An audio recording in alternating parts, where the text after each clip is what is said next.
Iran military का भयानक दावा, अब्राहम लिंकन एयरक्राफ्ट कैरियर को कोस्टल क्रूज मिसाइलों से दहलाया।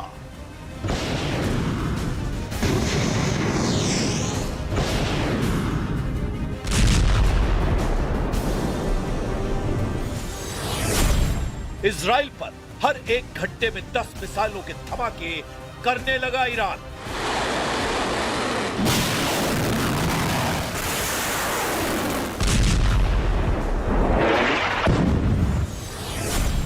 ईरान के बुशहर परमाणु प्लांट के पास हुआ हमला तो ईरान ने किया इजराइल के हरेदा पावर प्लांट पर पलटवार।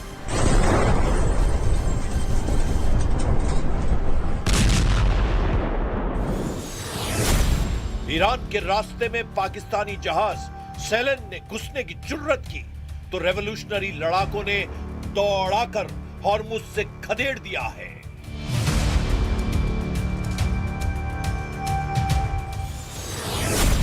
ईरान के नए सिक्योरिटी बॉस का ऐलान, अमेरिका इजराइल से लड़ेगा इस्लामिक वर्ल्ड का नाटो।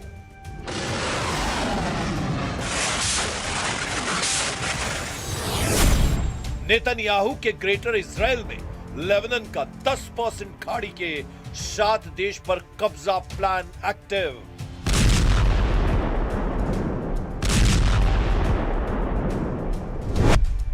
ट्रंप पीस प्लान बना रहे हैं। इधर ईरान ने दावा किया है कि ट्रंप गलत फहमी का शिकार हो चुके हैं, क्योंकि युद्ध तब तक चलेगा जब तक ईरान जीतेगा नहीं। ईरान मिलिट्री ने ट्रंप को मैसेज भेजा है कि वो खुद से सीज फायर की डील कर रहे हैं। ईरान ने दावा किया है कि असल में अमेरिका युद्ध हार चुका।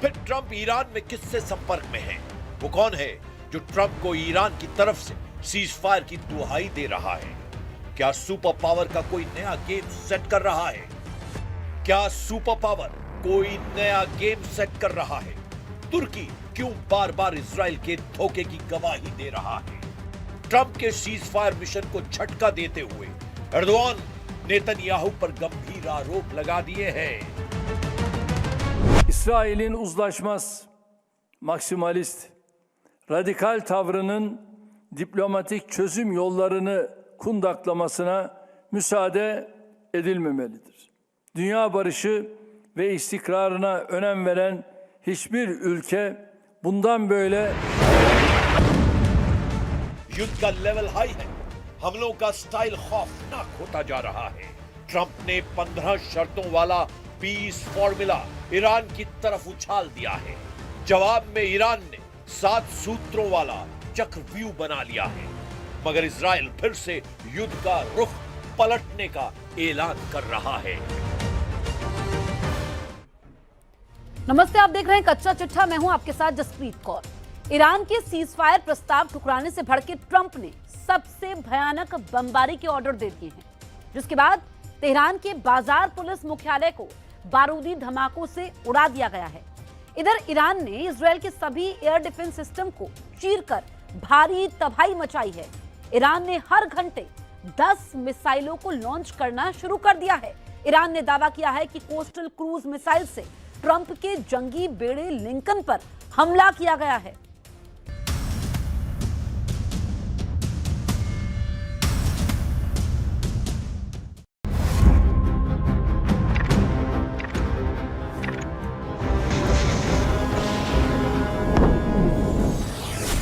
ईरान ने अपने बूशहर पावर प्लांट का बदला इजराइल के हरेदा पावर प्लांट को दहलाकर ले लिया है। ईरान का यह पलटवार बता रहा है कि वो मिसाइल के बदले मिसाइल मारेगा, बम के बदले बम मारेगा, ड्रोन के बदले ड्रोन से जवाब देगा। Oh my God! चाहे इजराइल हो या फिर अमेरिका, ईरान हर हथियार का तोड़ निकाल ले रहा है। ईरान ने ट्रंप के सीज फायर प्लान की कार्ड जैसे निकाल ली है। एक तरफ ट्रंप दावा कर रहे हैं कि ईरान से बात चल रही है, ट्रम्प दावा कर रहे हैं कि ईरान टोटल सरेंडर के लिए रेडी है। The other side, I can tell you, they'd like to make a deal. And who wouldn't if you were there? Look, their Navy's gone, their Air Force is gone, their communications are gone. That's the biggest problem. It's very hard to communicate. लेकिन Iran military और leadership Trump से ठीक अलग बयान दे रही है। Iran के supreme leader ने ट्रम्प से समझौते से साफ इनकार कर दिया है। ईरान के नए सिक्योरिटी बॉस जनरल जुल्कद्र ने अमेरिका से समझौते पर बिग नो कह रखा है। जिन बाकर कालिबाफ को ट्रम्प अपना आदमी समझ रहे हैं, उन्होंने भी सीज फायर को फेक न्यूज कह डाला है। तब अमेरिका ने ईरान में किसे साथ रखा है? वो कौन है जो ट्रम्प से डील करने के लिए रेडी है? कतर जैसे देशों ने तो इस पचड़े में फंसने से तौबा कर ली है। कतर के विदेश मंत्रालय का आधिकारिक बयान सुन लीजिए। कतर ने अमेरिका ईरान के बीच पिसने से खुद को कैसे अलग कर लिया है। Qatar is not involved in these talks. Our views about any talks, if they exist, are consistent with our very principled position that all conflicts will end on the negotiation table. समझदार मुल्क हवा का रुख भांप चुके हैं, मगर कुछ मौका परस्त युद्ध को भुनाने में लगे हैं। वो अमेरिका ईरान की डील में बिचौलिया बनने के लिए उतावले हैं। अमेरिका इजराइल ईरान की लड़ाई में नंबर बनाने के चक्कर में कुछ देशों ने हद पार कर दी है। पाकिस्तान का जनरल मुनीर दावा कर रहा है कि वो ट्रम्प का पीस प्रस्ताव ईरान को भेज चुका है। तुर्की के स्वयंभू खलीफा एर्दोआन दावा ठोक रहे हैं कि युद्ध की मध्यस्थता वही कर रहे हैं।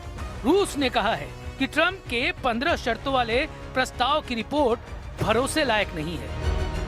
Такого рода информацию иранские наши друзья нам не передавали. Это первое. Второе.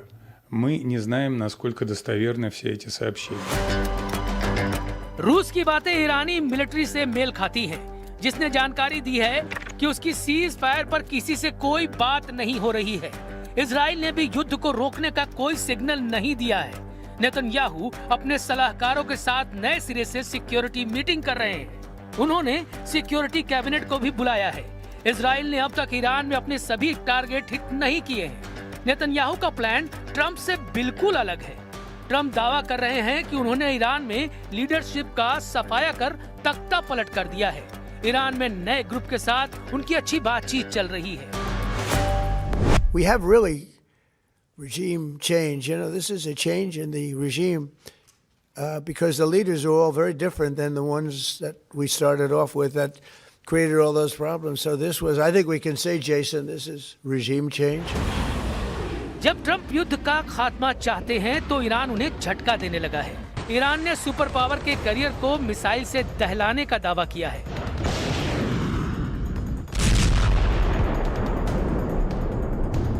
ईरान ने कोस्टल क्रूज मिसाइल से लिंकर करियर को निशाना बनाने का ऐलान किया है। ईरान के जखीरे में कोस्टल क्रूज मिसाइलों की भरमार है, जिसमें कुछ की रेंज 2500 किलोमीटर तक है। जूनियर खमनेई की कुछ कुख्यात कोस्टल क्रूज मिसाइलों की डिटेल जान लीजिए। ईरान रेवोल्यूशनरी गार्ड के navy Abu Mahdi coastal cruise missile से लैस है, जिसकी रेंज 2500 किलोमीटर तक है। ईरान नेवी के पास होवेजे क्रूज मिसाइल है, जो सतह से सतह पर सभी मौसम में हमला करती है। ईरान की सोमार लंबी दूरी की क्रूज मिसाइल है, जो जमीनी टारगेट को निशाना बनाती है। इसके साथ राद, नस्र 1 और कौसर ईरान की बदनाम कोस्टल क्रूज मिसाइलें हैं। समंदर से जमीन पर चलिए, ये इराक में ट्रम्प का विक्ट्री कैंप है। ईरान समर्थक लड़ाकों ने सुपर पावर के विक्ट्री कैंप को धुआं कर रखा है। ड्रोन कैमरे से ली गई तस्वीरों में ट्रम्प के मिलिट्री कैंप पर बम धमाके साफ देखे जा सकते हैं। बगदाद एयरपोर्ट के करीब यह हमला हुआ है, जहां अमेरिका का ग्रीन जोन है। मतलब इराक में ईरान समर्थक लड़ाकों ने सुपर पावर को घेर कर मारना शुरू कर दिया है। ईरान ने अमेरिका की तरह इजराइल पर भयानक हमले तेज कर दिए हैं। इस्लामिक रेवोल्यूशनरी गार्ड कोर्प्स ने बताया कि सिर्फ 24 मार्च की रात को ही 220 मिसाइलें एक साथ इजराइल पर दागी गई। मतलब ये कि ईरान ने हर घंटे औसतन इजराइल पर 10 मिसाइलों की बौछार की है। वहीं इजराइल डिफेंस फोर्सेस के मुताबिक इजराइल के मल्टीलेयर एयर डिफेंस सिस्टम ने ईरान की 70% मिसाइलों को हवा में मार गिराया है। बावजूद इसके आयरन डोम, एरो सिस्टम और डेविड स्लिंग को चीरकर 30% मिसाइलों ने इजराइल को भारी नुकसान पहुंचाया है। ईरान अब फत्ताह 2, सेज्जिल, इमाद और खुर्रम शहर 4 मिसाइलों का इस्तेमाल ज्यादा कर रहा है। इनमें कुछ मिसाइलों में क्लस्टर वॉरहेड लगे हुए हैं जो भारी तबाही मचा रहे हैं। ईरान के घातक पलटवार शुरू करने के बाद ट्रंप को यूरोप के देशों ने इराक जैसी हार की वार्निंग देनी शुरू कर दी है। स्पेन के प्रधानमंत्री पेड्रो सांचेज ने ईरान वार के साइड इफेक्ट बताकर यूरोप को अलर्ट रहने को कहा है। Puede que este desastre de Irán pase pronto o puede que la pesadilla de Irak se repita, pero en esta ocasión multiplicado por n. युद्ध का खात्मा जल्द हो, इसकी उम्मीद सब लगा रहे हैं। ईरान ने भी सिग्नल दिए हैं कि उसकी शर्तों पर ट्रंप अगर राजी हैं तो युद्ध रुक सकता है, लेकिन ये शर्तें ट्रंप को हजम होंगी इसकी गारंटी नहीं। ईरान चाहता है कि फारस की खाड़ी और पश्चिमी एशिया में सभी अमेरिकी सैन्य ठिकानों को बंद कर अमेरिका वापस लौट जाए। ईरान ने मांग रखी है कि होर्मुज स्ट्रेट से गुजरने वाले सभी कारोबारी जहाजों से टोल टैक्स वसूलने का अधिकार सिर्फ उसके पास रहे।